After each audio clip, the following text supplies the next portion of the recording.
याच्या पुढे आता स्पेसिफिकली शिंदेचं जे रेटिंग आहे ते सुद्धा दाखवणं गरजेचं आहे। त्यामुळे आपण पुढचं ग्राफिक्स दाखवूया ज्याच्यामध्ये एकनाथ शिंदे यांच्याबद्दल महाराष्ट्राची जनता ही नेमकी काय विचार करते, मुख्यमंत्री म्हणून त्यांच्याकडे कशी पाहते हे रादर आपल्याला इकडे समजून घ्यायचं आहे।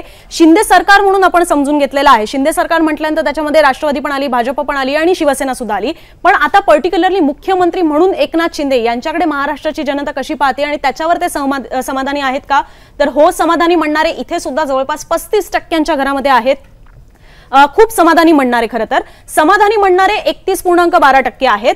असमाधानी म्हणणाऱ्यांची संख्या 27% आहे आणि सांगता येत नाही अजून सुद्धा असं म्हणणाऱ्यांची संख्या सुद्धा साधारणतः पुन्हा एकदा 6% घरामध्ये आहे। अगेन मगाशी आपण ब्रह्मनाथकर सरांनी जसं पाहिलं याचं कॅल्क्युलेशन केलं, हे पुन्हा एकदा 60% वर 66% घरात जात आहे आणि याचं कॅल्क्युलेशन केलं तर ते अवघं 33-34% घरामध्ये जाते। म्हणजे अगेन आता मुद्दा येतो तो म्हणजे की शिंदेकडे पाहताना सुद्धा, मुख्यमंत्री म्हणून पाहताना सुद्धा महाराष्ट्राची जनता ही जास्त समाधानी आहे हे या टॅलीतनं दिसतंय।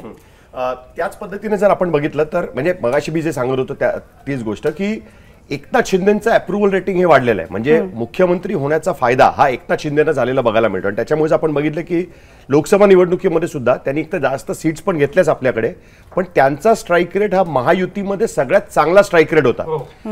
ही गोष्ट अत्यंत महत्वाची आहे आणि त्याच्यामुळे जे काही आपल्याला रिझल्ट येतील त्याच्यामध्ये एकनाथ शिंदेचं अप्रुव्हल रेटिंग आणि ऍक्च्युअली महायुतीला म्हणून पडणारी मतं याच्यामध्ये काही फरक दिसतोय का हे बघणं माझ्या मते अत्यंत महत्त्वाचं असणार आहे। अनुजा, मला असं